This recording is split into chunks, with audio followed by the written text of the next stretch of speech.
Assalamualaikum warahmatullahi ta'ala wabarakatuh. Ako ay naging mayor ng municipality of Tungkil Bangingi at saka naging vice governor in the province of Sulu and naging congresswoman po ng Sulu 2nd District at ngayon tumatakbo po ako ng senador. Huwag niyong kalimutan, number 57. Tanong ko lang po kasi hindi po mapagkakaila na nagkaroon po kayo ng kaso at kayo po ay nahatulang guilty po ng 2019 sa kasong graft at kalimitan po nagagamit po ito sa inyo, no, ng mga kalaban ninyo. Paano po kayo pagkakatiwalaan ng taong bayan kung may ganun po kayong kaso? Alam mo, yung graft and corruption na yon, hindi ko nga maisip dahil hindi po ako marunong mag-graft At saka nahihiya po ako, hindi ako marunong manguha, magbigay nga lang ako kahit Pero kapiranggot desisyon po na. ng korte yun. Bakit ho nila kayo pagkakatiwalaan? Lalo na kung meron ho ganitong Ang salin issue. na yon, ang salin na yon. Katulad din ng husband ko na na-issuehan ng warrant, alam ko marinig nila ito, na-issuehan ng warrant ng kaso Arzon. Siyempre kami, tiwala, wala kaming kaso, walang ginawa. Ngunit kapag ikaw gagawa na, they did as ginawa nila no probable cause, sa picture lang na meron ako ganito, tingnan mo, sabi niya, ang saya ng pera ng madla. Ngunit kung yung tao na yun na ay pag sinabi niyo gusto niyo tituro ko talaga, oo, pero ayaw na namin ng gulo. Hindi namin magawa. Kung magpunta kayo doon, kahit na sabihin na, o bigyan kita ng pera ganito, ayoko. Wala pang nag-refuse ng 150 million. Never. Na dahil doon sa nag-refuse ako, lumabas na ang salin. So you see? Dito naman po tayo, Princess Lady Anne, sa mga advokasya nyo. Paulit-ulit nyo po nababanggit, no, yung mga mahihirap. Ano pong tugon nyo sa mga magsasabi na baka naman po hindi kayo makarelate sa mahihirap dahil sa inyo na rin po nanggagaling, kayo po ay princess. Lumaki po Yes. kayo sa ginhawa. So ano pong sagot nyo sa mga magsasabi na hindi naman po kayo tunay na galing sa mahirap na sektor? Para maintindihan ganito. talaga sila. Ang hindi naman ako katulad ni Princess Diana. Baka you expect that I'm like Princess Diana. Ako po ay sa blood lang namin. Through our blood na dayang-dayang princess talaga. Pero hindi katulad noon sa mga ninuno namin, ay talagang sanay ako. Pero kahit na po ako yung mahirap lamang, ang pag-alaga sa akin ng aking mga magulang ay sa karangyaan. Ngunit, sabi nila, huwag ka magpunta ako dahil masaya ako doon sa mga mahihirap, yung nakikita ko yung pagkain nila, pero sabi ko sa loob-loob ko, talagang tutulungan ko ang mga ito dahil pag nagkasakit, magtiis lang sila sa mga dahon ng yung panggamot nila, hindi sila makapunta dahil wala ngang pera. So, Ano pong mga batas na kumbaga isusulong nyo para sa kanila? ang most isusulong ko, katulad ng pagbigay sa kanila ng kabuhayan na talagang intended for that, wala nang iba. Kaya pag na-approve yun, katulad nangyayari sa atin ngayon, sa South Sea natin, West Philippine Sea. West Philippine Sea, tingnan mo dapat yun, ang sa atin. Hindi pag narinig natin, nandoon na naman, naggera na naman. So ang una sa lahat, gagawin natin yon.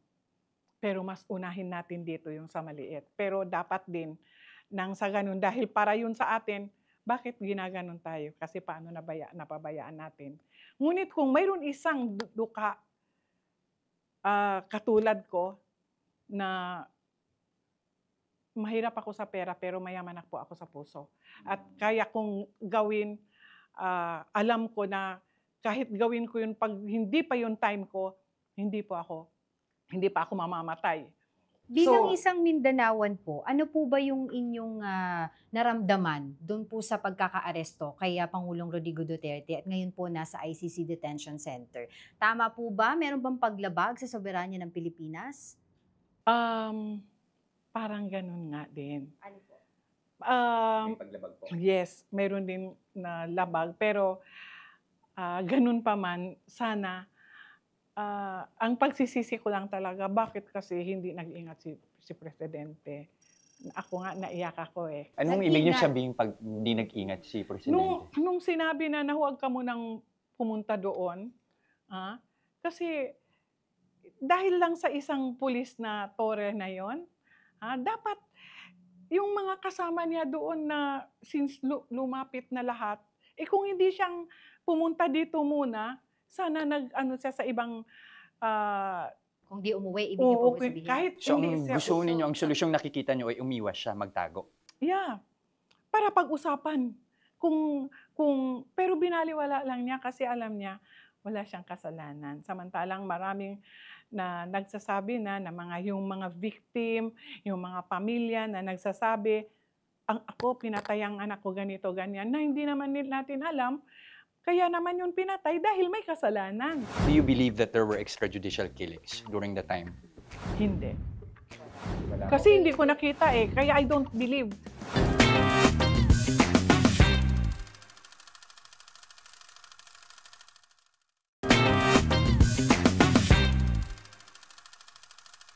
Si President Duterte po mismo, sa kanya po mismo nanggagaling na, Oo, sinabi na niya. pumatay. Diba?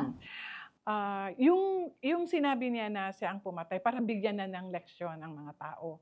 Dahil para sa akin kung yung mga nagbebenta ng drugs, ganun yon.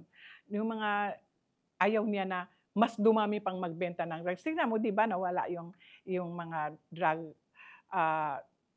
yung mga drug lord. Meron pa rin naman po hanggang ngayon. Yung big fish daw, hindi daw nakukuha. Maliliit ang napatay, maliliit ang nawala. Yes, Pero yung malalaki, yung mahihirap. andyan pa Yun, rin. nandyan pa rin. Hindi yan mauubos lahat, mahirap yan. So, hindi epektibo ang war on drugs. Yeah. Yeah. So, hindi rin naging epektibo yung kampanya ni dating Pangulong Rodrigo Duterte. Kung nag-effect man, siguro mga 50% lang. But do you believe that there were extrajudicial killings during the time? Hindi. Wala. Kasi hindi ko nakita kaya I don't believe na kung hindi ko nakita na sabi-sabi lang, hindi ako. Kaya nga yung Ano umakyat po yung ako. mga biktima na nagsasalita? At ano ho yung 43 na kaso ngayon na tinitignan ng ICC? Yun na yun, mahaba yun Ayoko din na ano na naman ako. Alam mo na sa social media ngayon, tapos ang mga comment, magko-comment ka agad, ayoko din. Pero kayo ay tumatakbo sa pagkasenador, hindi ho natin pwedeng takasan yung mga ganitong klase ng katanungan, lalo na ho kung ang magiging basehan ng mga tao ay yung mga issue na pinag-uusapan ngayon ng taong bayan. I cannot prove it very well kasi mahirap na, wala ako doon. Pero sa nakikita ko, Kami din naman wala doon. oo, tayo ay nakikibalita na lang din kasi hindi natin nakita. Kaya ako nga, nag-independent ako para walang bahid na sa both of them. Ganyan. Actually, friend din kami ni BBM. Pero as of now, kami ni Nalisa, magkasama kami yan. Pero sa ngayon, hindi ako nagsasalita against Digong, kasi nakikita ko pero naiyak ako talaga kay Digong. Kasi yung nanalo siyang president, ako ang sa kanya, support sa Mindanao, sa municipality ng anak ko, solid siya. At nung manalo na siya, pumunta ako kagad kahit natalo na ako sa pagka-congresswoman yon. Pag bumaboto ho tayo, ang pangunahing iisipin mo dyan, magtitiwala ba ako sa tao na to? Kanina napag-usapan natin yung kaso mo.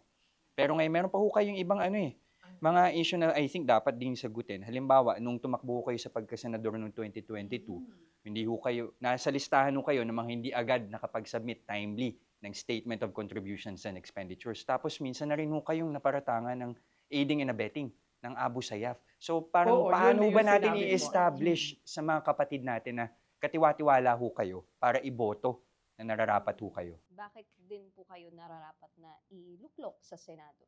Kasi, despite all this? kasi ganito yon.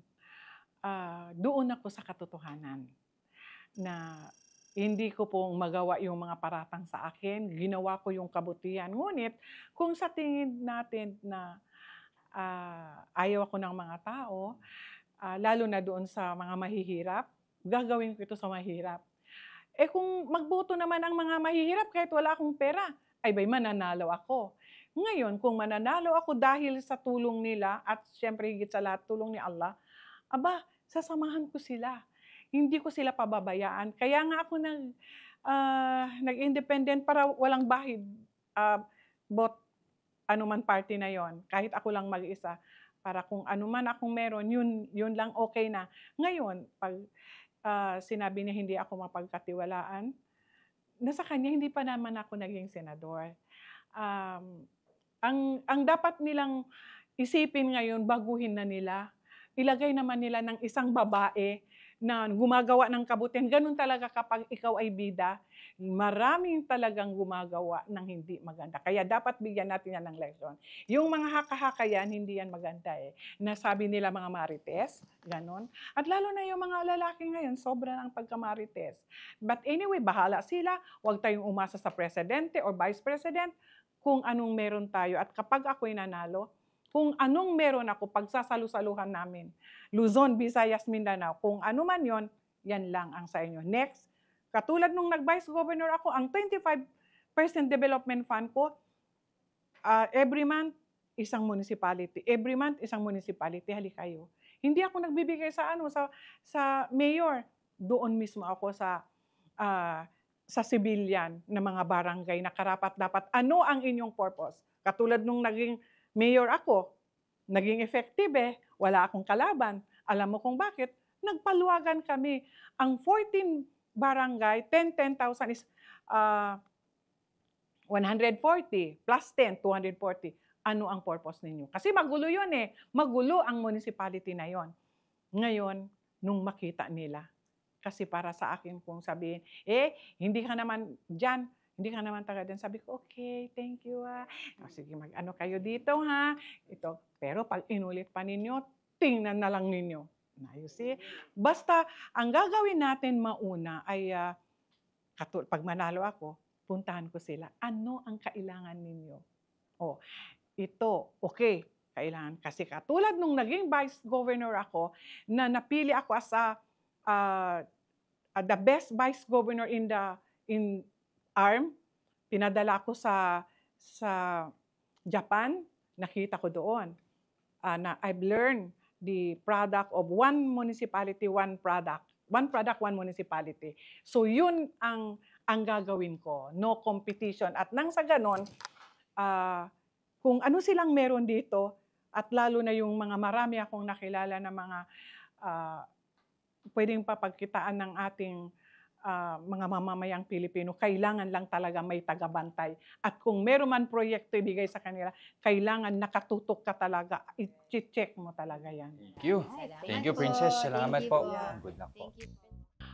Well, okay naman. At least, yung mga tinatanong niya about mga salent na sabi ko politicized yun. At maganda na rin yun na interview ako para to clear my name, ang katotohanan. Actually, it's just like a politicize So, ang aking mga platforms is of course anti-corruption and poverty and hunger eradication, basic sectors empowerment, and pang-apat po ay FUS for the full implementation of the Magna Carta of the Four.